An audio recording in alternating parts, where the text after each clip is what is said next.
The hallway was like a million other hallways in a million other houses, but I knew somehow that what awaited me on the other side of the bedroom door was unique in a truly horrible way.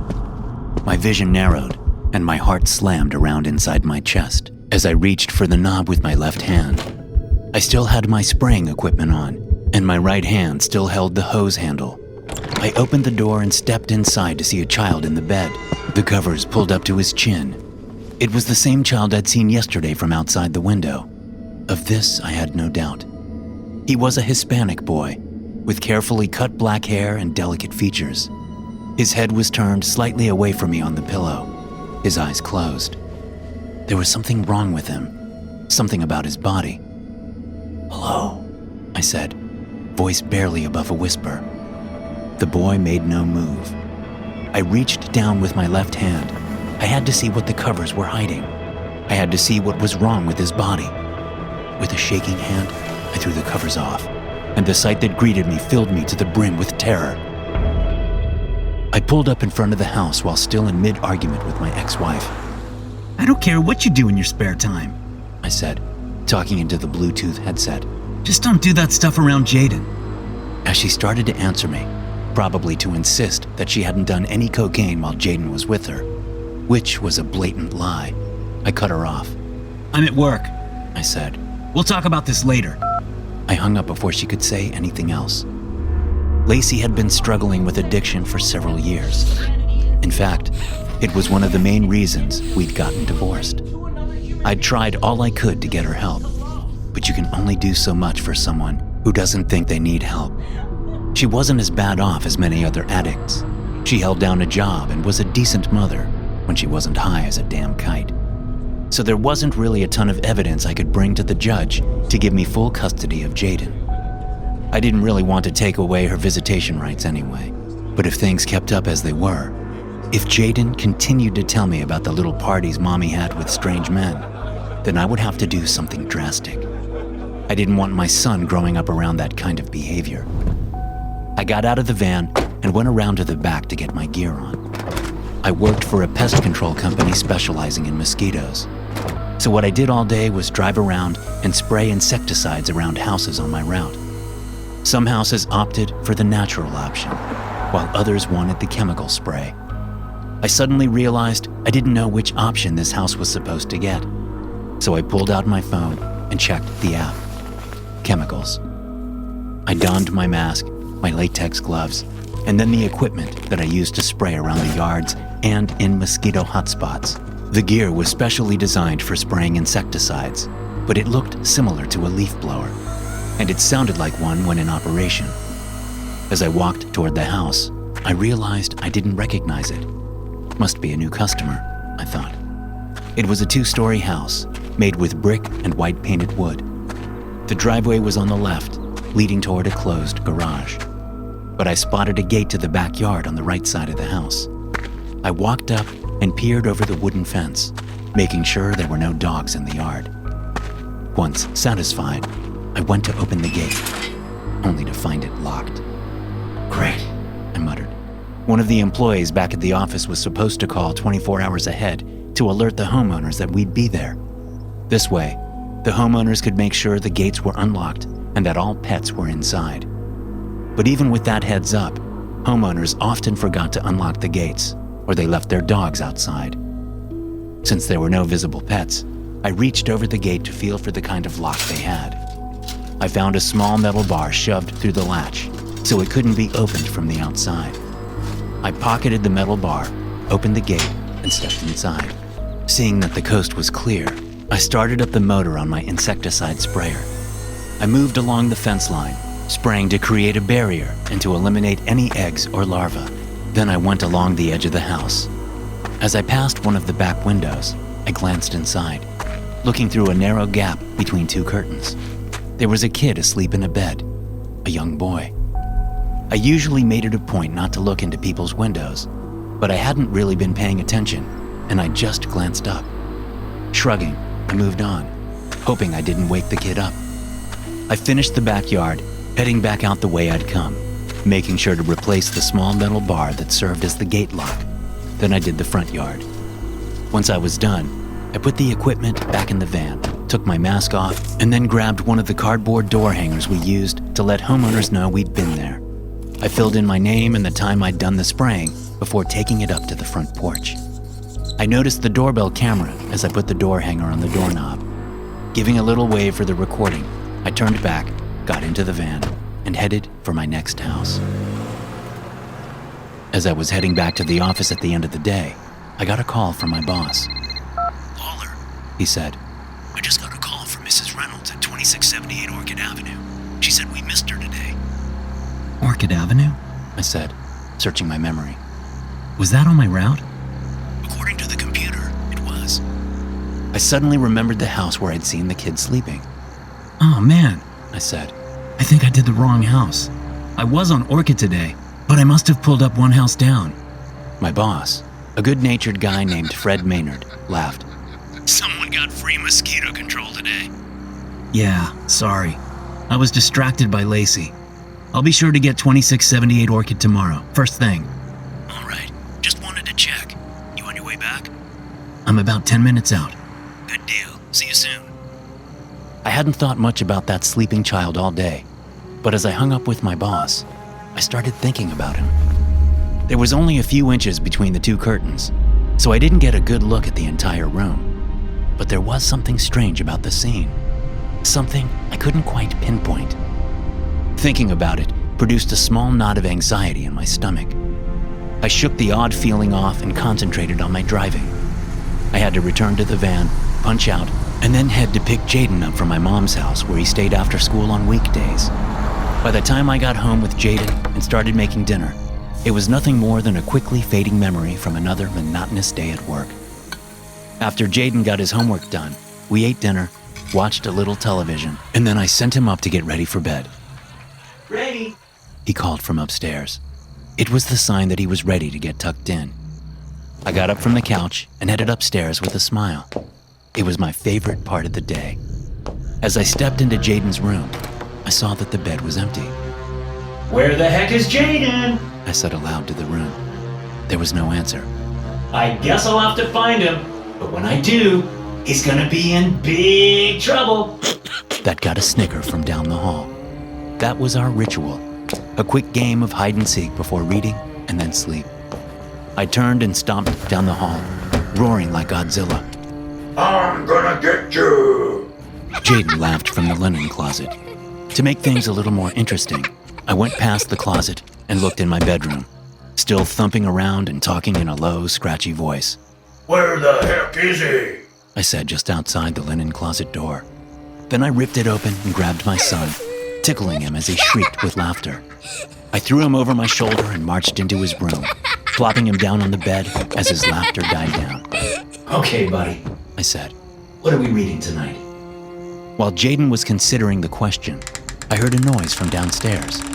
The back door had a squeaky hinge that I'd been meaning to oil for a few days now, so there was no doubt in my mind that what I heard was the back door opening. I turned toward Jaden's bedroom door, pulse skyrocketing. "Stay here." I said as I moved out to the hall. Padding to the top of the stairs, I listened hard for any other sounds that would indicate an intruder in the house. I was hoping Jaden had accidentally left the back door cracked, although I couldn't remember him going outside since we'd been home. I peered down the stairs for several seconds before gathering the courage to move down them. I didn't have a gun in the house, but Jaden did have a baseball bat in the hall closet. At the bottom of the stairs, I looked around, seeing no signs of anyone in the house. Then I moved quickly over to the hall closet, opened it, and got the baseball bat out. I moved down the hall, feeling slightly better with the bat held over my shoulder. When I turned into the kitchen, I saw that the back door stood open. Looking around, I saw nothing out of place. And when I stepped through the open back door, I peered into the dark backyard. Everything seemed normal. After shutting and locking the back door, I checked the entire house, making sure no one was inside. When I passed by Jaden's room, I found that he was asleep. I had a moment of regret since we never got to the story, but it couldn't have been helped. I had to make sure we were safe. My son's safety always took priority. I padded back downstairs, and moved into the kitchen to make myself a snack before bed. As I leaned the bat against the wall, something caught my eye on the counter. I looked closely, seeing a faint smudge of dirt on the countertop under the cabinets where I kept the dishes. As I bent down to inspect it, I realized it was dirt left by a boot. I know I hadn't put my foot on the counter recently, and the print was much too large to belong to Jaden. I looked at the back door for a long moment, thinking furiously. Why would someone come into my house and step on my counter? I couldn't imagine. It made no sense. I considered calling the police, but I knew there was little they could do. Nothing was missing. If they caught whoever had been in my house, they could charge them with trespassing, but that was about it. And I knew that calling the police over would wake Jaden up. I didn't want to put him through that. He'd been through enough with the divorce. He was finally getting back to normal, and I didn't want to take that away from him. So I wiped the boot print away with my hand and rechecked all the doors and windows. They were all locked. When I went to sleep, I did so with the baseball bat near at hand, and it took a long time for sleep to come.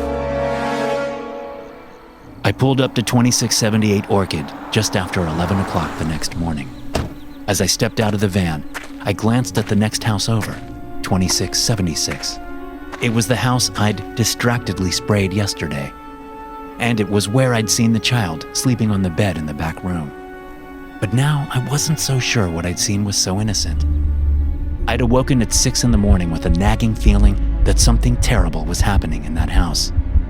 It had grown from a small knot of anxiety to a swollen tangle of dread, and I could no longer ignore it, no matter how much I wanted to. Something deep inside was trying to tell me that what I'd seen at that house and the boot print in my own house were somehow connected. So instead of getting right to work at 2678, I walked down to 2676 with all my gear on, as though I was getting ready to spray there, but I hadn't turned the motor on yet. I had to get a look in that back window again. I had to see what was really going on in there. I moved to the back gate and reached over, removing the makeshift lock again. Then I walked back as though inspecting the ground for hot spots, like I did at every other property. I angled toward the back of the house, and as I passed the back window, I glanced up. The curtains were fully closed. I couldn't see inside. After glancing around to make sure I wasn't being observed, I tried to push the window up with my free hand. It was locked. Panic started to seep into my chest. The more I thought about it, the more convinced I was that what I'd seen was something terrible. Flashes of a child lying on the bed kept coming to mind, but instead of the kid I'd actually seen, it was my son. It was Jaden lying there, lifeless, something wrong with his body under the sheets. Before I had a chance to think about what I was doing, I was up on the back porch, reaching for the knob on the back door. It turned, and the door opened. I was fairly confident there were no dogs in the house, because they often barked their heads off when they spot an intruder like me through the window. But I stood at the back door, latex-gloved hand on the doorknob, listening. Hello? I called. Hello? Mosquito control. I decided I would make something up if anyone was home. But after a few moments of answering silence from the house, I stepped inside, shutting the door behind me. There was nothing amiss about the interior. It was a lived-in, middle-class house. I saw a dining room and attached kitchen directly ahead. To my left was a living room. I went that way, walking past the dark wall-mounted television toward the hallway. The first door off the hallway was closed, and I knew it had to belong to the room I'd glanced into yesterday, the room with the child in it. My vision was narrowed, and my heart slammed around inside my chest as I reached for the knob with my left hand, my right still holding onto the hose handle for my spraying equipment. I opened the door and stepped inside, half expecting to see my son lying there. But it wasn't Jaden in the bed, covers pulled up to his chin. It was the same child I'd seen yesterday, and in the very same position. He was a Hispanic boy, with carefully cut black hair and delicate features. His head was turned slightly away from me on the pillow, his eyes closed. Now that I was close to him, and looking at him from a different angle, I immediately identified what had been bothering my subconscious. It was the way his body looked under the covers. The lumps were all wrong. "Hello," I said, voice barely above a whisper. The boy made no move. With the force of a haymaker, I realized why. He wasn't breathing. His chest wasn't rising and falling. I have to get out of here, I thought. I have to call the police. But instead of running, I reached down with my left hand. I had to see what the covers were hiding. I had to see what was wrong with his body, what had been done to him. With a shaking hand, I threw the covers off and released a small, fearful cry at what I saw there. The boy wasn't a boy at all. The only thing human there was his head, which had been severed and sewn onto the body of a large, stuffed bear. That was why the bulges under the covers had looked so strange. They were not caused by the bony limbs of a child, but by the thick and stuffed limbs of a child's play toy. I moved out of the bedroom as fast as my numb legs could take me. My breath came in shallow gasps. As I stepped into the living room, I saw that the television was on, and there was a familiar sight there. I did a double take, freezing as comprehension accosted me.